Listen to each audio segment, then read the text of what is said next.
আসসালামু আলাইকুম। দেখেন এখন পিঠা বানানো হবে আমাদের শেরপুরের ঐতিহ্যবাহী পিঠা, যেটাকে বলে শিরিষ পিঠা। একদম হাতে বানানো, কোনো মেশিনের সাহায্য নেওয়া হচ্ছে না, শিল পাটার মাধ্যমে চালগুলোকে বেটে গুঁড়ো করা হচ্ছে। দেখেন, চাইলেই মেশিন থেকে গুঁড়ো করে আনতে পারতাম, কিন্তু অল্প কিছু পিঠা যার জন্য বাড়িতেই শিল পাটার মাধ্যমে বাটা হচ্ছে। চাউলগুলো কিন্তু রাত্রে ভিজে রাখা হয়েছিল আর এই সকালবেলা বাটতেছে। আর একটা কথা, আপনি যদি প্রকৃত কন্টেন্ট ক্রিয়েটর হয়ে থাকেন অবশ্যই ফুল ভিডিওটা দেখবেন। তো এই পিঠা অনেকে চিনেন, আবার অনেকে চিনেন না, তবে আমাদের শেরপুরে এই পিঠা বেশি বানানো হয়। আমাদের শেরপুরে এই পিঠা বেশি জনপ্রিয়, সবাই খায়, আসলে অনেক সুস্বাদু। যদি আপনারা খেয়ে থাকেন তো ভালোই, যদি না খেয়ে থাকেন অবশ্যই টেস্ট করে নেবেন, আশা করি ভালো লাগবে। তো অবশেষে চাউলগুলো বাটা শেষ হলো। তো দেখুন সিরিজের ভিতর ভরা হচ্ছে, এখন পিঠা বানানো শুরু। দেখেন একটার পর একটা সিরিয়াল ভাবে দেখেন কি সুন্দরভাবে ফালানো হচ্ছে। এইভাবেই মূলত সিরিজ পিঠা বানানো হয়। তো হয়তো এগুলো ভালো হচ্ছে না, আপনারা হয়তো এর থেকে বেশি ভালো করে বানাতে পারবেন। আমাদের এই শেরপুরের ঐতিহ্যবাহী পিঠাগুলো দেখতে যেমন সুন্দর, খাইতেও কিন্তু অনেক সুস্বাদু। তো সামনে যেহেতু ঈদ, এই জন্য অনেকেই বানাচ্ছে এই পিঠাগুলো। অনেকে আবার রমজানের ঈদে বানাই রাখছে, যার জন্য এখন বানাইতেছে না। হপায় একটা বানানো হয়েছে, দেখেন আর একটা বানানো হচ্ছে।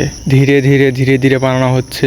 আসলে সিরিজটা একটু দুর্বল, সিরিজটা একটু ভালো না, চাপ দিলে বের হতে চায় না, যার জন্য একটু ধীর গতিতে বানানো হচ্ছে। আমাদের শেরপুরে মূলত এই পিঠাটাকে শিরিষ পিঠা হিসেবেই সবাই চিনে, সবাই এই পিঠাটাকে শিরিষ পিঠাই বলে। তো আপনারা কে কোথা থেকে আমার ভিডিওটা দেখবেন, কোথায় কি পিঠার নামে পরিচিত অবশ্যই জানাবেন, অবশ্যই কমেন্টস করবেন। তো ঈদ তো আইসা বললো, বেশি দিন নাই। সবাই কি শপিং করেছেন? আশা করি হয়তো সবাই শপিং করে ফেলছেন, আমি কিন্তু এখনো করি নাই। হয়তো আমার শপিং করা নাও হইতে পারে, তবে আল্লাহ ভরসা। তবে একটা কথা না বললেই নয়, এখন আর সে আগের মতো ঈদের যে ফিলিংস সেটা পাই না, আগের মতো সেই ফিলিংসটা নাই। আসলে হয়তো সবার ক্ষেত্রে এমনটাই হয়। ছোটবেলায় বাবার হাত ধরে মার্কেটে যাওয়া, নতুন কাপড় চোপড় কেনা, ঈদের দিন খুব সকালে উঠে গোসল করে নতুন কাপড় চোপড় পরে ঘোরাফেরা করা, ঈদের নামাজ পড়া, কি যে একটা মজা, সেটা এখন পাই না। হয়তো বয়স বাড়ার সাথে সাথে নানা রকম চিন্তা চেতনা মাথায় নিয়ে থাকার কারণে এই আনন্দগুলো হারিয়ে যায়। তো মনের কথাগুলো বলতে বলতে অবশ্যই পিঠা বানানো শেষই হয়ে গেল। তো এখন ভাপ দেওয়া হবে। এখন দেখেন ভাপ দেওয়া হবে, একটার পর একটা সিরিয়ালভাবে রেখে ঢাকনা দিয়ে উপরে ডেকে দেওয়া হবে। দেখেন এই যে ঢাকনা দিয়ে ডেকে দেওয়ার পরে যে নামাবো। এখন দেখেন একটার পর একটা সেই কলা পাতা থেকে পিঠাগুলো নামানো হবে, একটার পর একটা সিরিয়ালভাবে নামানো হবে, যাতে ভেঙে না যায়, সাবধানেই নামাবো। তো দেখেন নামানো হচ্ছে একটার পর একটা। এই যে পিঠাগুলো দেখেন, অনেকগুলো পিঠা বানানো হয়েছে, কিন্তু অনেকগুলো।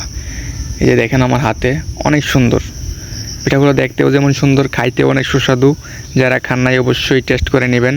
আর যদি আমার বাসায় আসতে চান অবশ্যই এসে পড়বেন। তো দেখুন এখন শুকানো হচ্ছে, আমার রুমের সামনে শুকাইতে দিচ্ছি সবগুলো পিঠা।